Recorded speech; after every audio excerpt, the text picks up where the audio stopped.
In lesson 18.3, we are going to prove identities, trigonometric identities. And in the first page or the first slide, I gave you all the formulas what we have learned so far. In our first example, we have to prove the identity of secant squared x minus cosine squared x, that is identical to tangent squared x plus sine squared x. When we are proving an identity, we are going to manipulate only one side of the equation to end up as a result the other side of the equation. So in this one, I am going to start with the left-hand side, and I'm going to manipulate secant squared x minus cosine squared x. So secant squared x is going to be 1 over cosine squared x minus cosine squared x. So in the next step, I will find the common denominator, which is cosine squared x.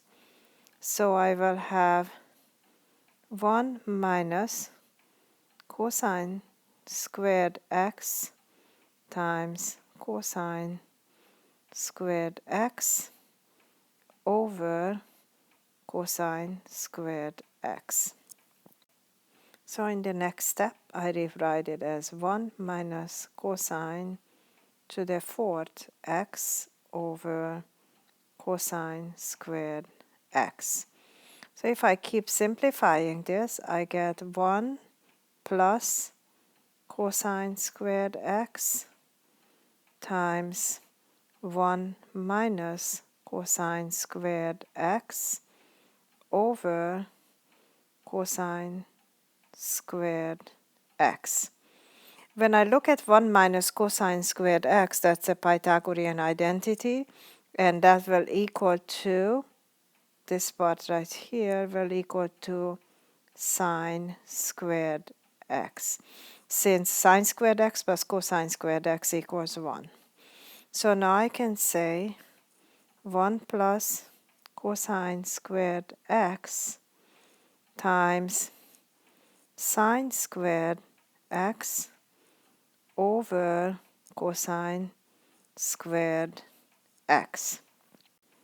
So now if I look at sine squared x over cosine squared x, I can say that that is tangent squared x. So if I go up top here, let me go ahead and use a different color.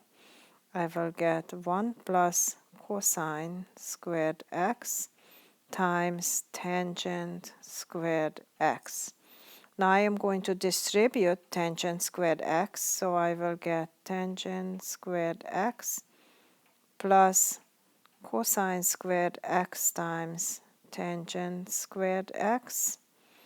And if I rewrite the second tangent squared, which is tangent squared x plus cosine squared x as times sine squared x over cosine squared x, I can simplify by cosine squared x, and my final result will be tangent squared x plus sine squared x.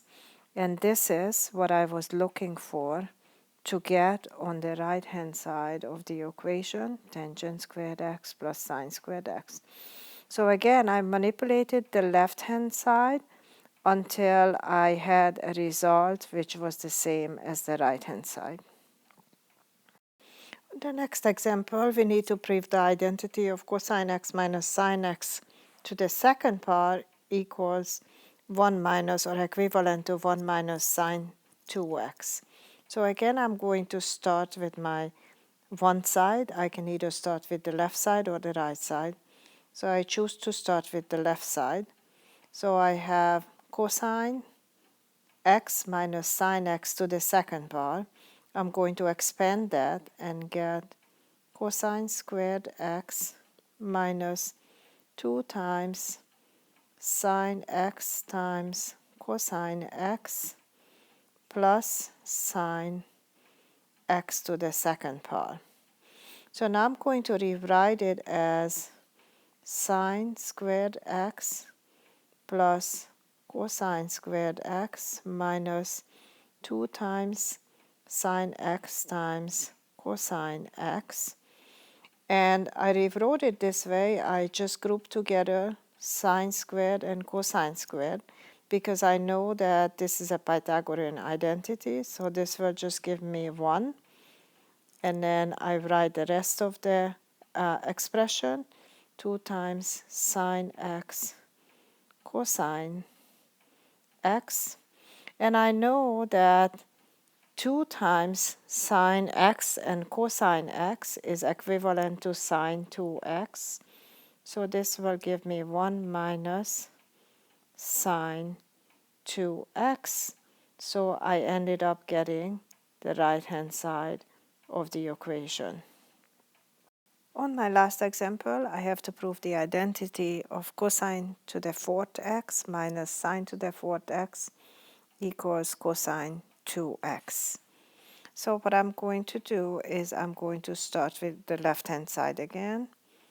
And I know that I have the differences of squares.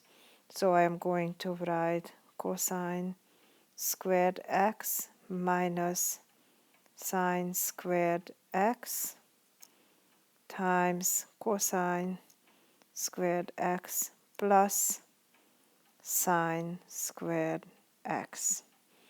So I know that the second part or the second factor will have a value of 1 because it's a Pythagorean identity, sine squared plus cosine squared equals 1. So now all I have is cosine squared x minus sine squared x on the left-hand side. So now I'm going to use the Pythagorean identity and replace cosine squared x by 1 minus sine squared x. So 1 minus sine squared x minus sine squared x. So again, what I used is sine squared x plus cosine squared x equals 1.